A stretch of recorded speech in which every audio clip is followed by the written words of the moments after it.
खत्म नहीं हुआ है। तो इसीलिए मैं बोलता हूँ कि मोह और मोक्ष जो है वो एक दूसरे के विरोधाभासी है। हुँ। They are totally contradicting each other, कि अगर आप मोह में हैं तो आपको मोक्ष की प्राप्ति नहीं होगी। अगर आपको मोक्ष चाहिए तो आपको मोह से पल्ला झाड़ना पड़ेगा। तो ये शरीर वापस जाने की कोशिश करता है, लेकिन नहीं जा सकता है, क्योंकि अब वो शरीर का काम खत्म हो गया। तो आत्मा अपने ही परिवारजनों के बीच में कुछ समय रहती है, उनको पुकारती है, उनसे बात करना चाहती है। जब वो उसको समझ में आता है विद टाइम, और ऐसा फ़िल्मों में भी कई बार दिखाया गया अलग-अलग, कि आप टच करना चाह रहे हो, पर बॉडी के ऊपर से आपका हाथ निकल जा रहा है, क्योंकि वो सोल हो गया है। तो वो सोल तकलीफ़ पाता है, वो रोता है, उसको 4 बातें कहनी थी किसी से, लेकिन वो रह गई हैं, कि अरे यार! एक बार 1 मिनट का और लाइफ़ मिल जाए, इस फलाने शख्स को ये बात कह दो। उस चीज़ की जो टीस है, तकलीफ़ है, वो तकलीफ़ उस समय रहती है। हम लोगों में शरीर को जलाया इसलिए जाता है। इसलिए जला दिया जाता है कि कुछ भी हो, आप उस शरीर में वापस ना जाओ। It's not good for you.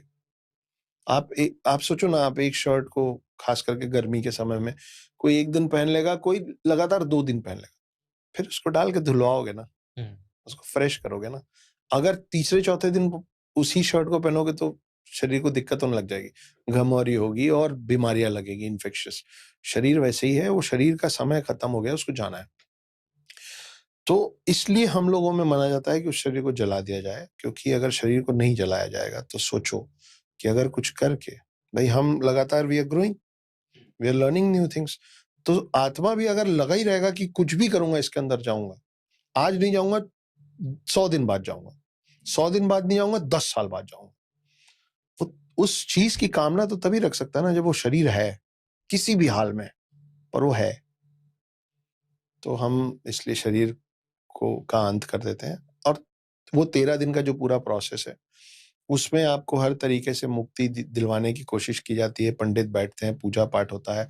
आपने किसी का गलत किया है तो आप दान पुण्य करके उसको बराबर करने की कोशिश कर मतलब आपके परिवार वाले करने की कोशिश करते हैं। और फाइनली फिर आप आत्मा का सफ़र शुरू होता है वापस, जहाँ से उसका क्लींजिंग कुछ इस तरीके से होता है कि जब वो अगली बार शरीर में घुसे, तो इस जीवन का उसको कुछ याद ना रहे।